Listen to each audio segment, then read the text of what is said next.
Hi everybody, this is Almost 2, and I'm back again with another movie review. I hadn't seen Walk Hard, the Dewey Cox story, in cinemas when it originally came out. It was just one of those movies that I thought, well, that looks kind of ridiculous. It's not really something I think that I would be interested in. And it's actually kind of ironic considering the type of movies I enjoy and my musical background and just the plethora of different artists and genres I've been exposed to from my youth.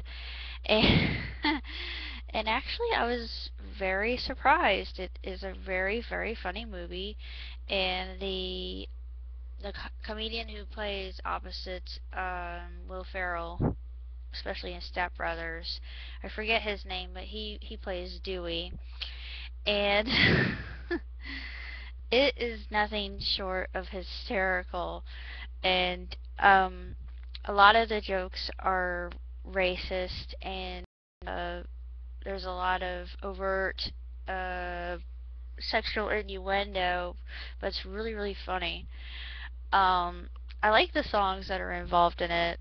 They're they're very clever, but they're also very amusing.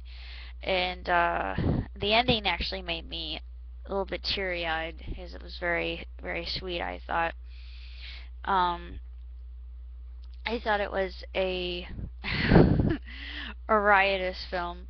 I loved it when he met the Beatles because I'm a huge, huge, huge fan of the Beatles. Have been ever since I was a little girl. I love it when he had the confrontation with Elvis. Oh my lord, that was probably one of my favorite parts of the film, other than the whole idea of them dropping acid with the Beatles and them going into a parody of Yellow Submarine, which was brilliant. Um, I love when he talked to Buddy Holly, another one of my I just adore Buddy Holly, big fan of Buddy Holly, and of course I love Elvis Presley, so I'm in musical heaven already, and he he has this life that's parodying the life of another one of my favorite musicians, which would be Johnny Cash. And it's actually done in a very tongue-in-cheek way. You would think that something like that would be a little bit um, offensive, and I don't know if it was controversial to Johnny Cash and his family or not. I don't know. I never heard anything. I think the whole Cash family has a sense of humor, or this would have gotten a lot more negative press, like Mafia did with the Little Italy riots. If you've ever read about that, ooh, it was a whole lot of bad, and just a poor judgment on Disney's part, even though it's one of my favorite films and one of my little guilty pleasures. Um, it's really funny. I really don't know what else to say about the movie itself other than I absolutely loved it, and I adored the fact that Jack Black cameoed as Paul McCartney and looked nothing like Paul McCartney, and the whole thing is that that's the whole point. They were trying to be funny, and they achieved it very well. And I never knew this, but Jack Black can actually do a rather good British accent, so I was very surprised by that. Plus, just that whole sequence again, that the whole psychedelic cartoon was just hysterical. I don't know why I found it so funny, but I was laughing so hard. Um, I love the whole movie, and I liked the parody love scenes that those are really, really comedic. Um, just the whole thing was a masterpiece to me, and I absolutely loved it. I wouldn't mind seeing it again, just because there's so much in it that's so funny, and then there's a lot in it that's kind of tragic. I was just thinking, what else I could talk about in light of the movie itself. I really enjoyed it. I give it 3.5 out of 4. It wasn't exactly the most perfect comedy film I've seen in a while, but it's pretty close. It was really well written and well executed, well acted, and I love the fact that they parodize Hollywood in this with the fact that he has I know this is going to sound racist, but he has Jewish handlers, and they give him his record deal. It's like, I love that part though. It's absolutely one of my favorite parts. When they come in and they say, "Well, he's not so bad with the singing and the dancing and the shaking of the tuchus," and that whole part itself just. I was dying. I just thought, yep, that's Hollywood. And, flame me if you must, but it's true.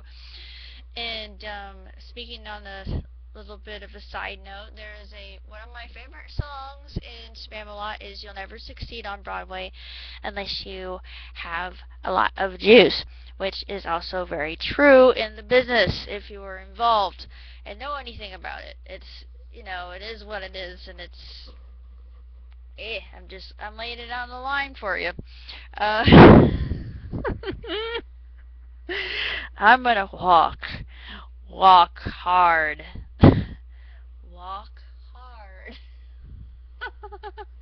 There are so many lines in this movie that are just hilarious. I wonder why nobody's ever done cosplay to that, because I can think of a Hetalia cosplay that would be absolutely hysterical if this were done to it, like with if you had America coming and singing "Walk Hard" or "I'm Guilty as Charged." It would be just absolutely genius, and I would love it. I would totally go see that. I would just adore it, but nobody's done it yet.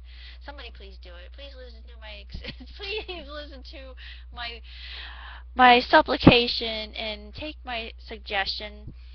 If you don't, it's no big deal. Or at least go on as England and sing Spaceman. And that would be funny too, because that would be perfect. But anyway, there's a lot of stuff in here that could be taken away for cosplay skits that would be just absolutely tremendous, that I would love to see at a Comic Con or whatnot.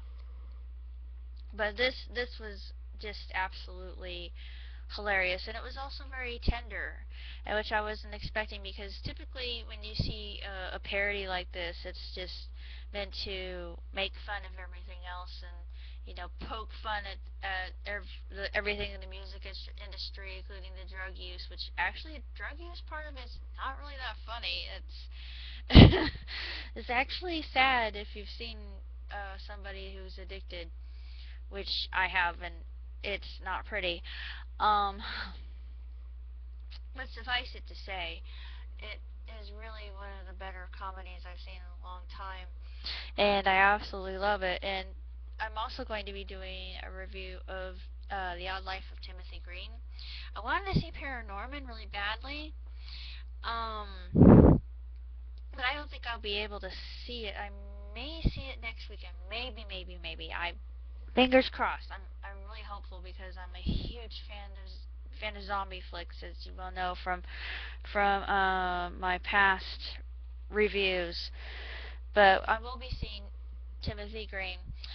I will also be doing a review of Tank Girl, which I know got tons of awful reviews, but it's one of my little guilty pleasures, which I will admit to. And I'm kind of like the Tank Girl herself, but I'm not totally out of my mind and completely daft. Plus, I'm not foul mouthed like she is. But I do like tanks, so I will be mentioning that when I do the review. So basically, that's pretty much everything that I'm working on right now, except for a script called Party of the Century, which is coming along very nicely. I'm also doing a a story called Seer's Eye, which is a fantastical good versus evil tale, which I'm absolutely thrilled and enthralled that I can write something this epic, and hopefully maybe somebody will pick it up and read it, and I can publish it. And I get ideas like that from books like that, which inspire me, and I'm not too far on the Warlock yet, but it's getting very intriguing, and of course I will review it as soon as I'm done reading it. Michael Scott is one of my heroes. But that's all I have to say for now, so I shall see you yet again when I have yet another review. See you later.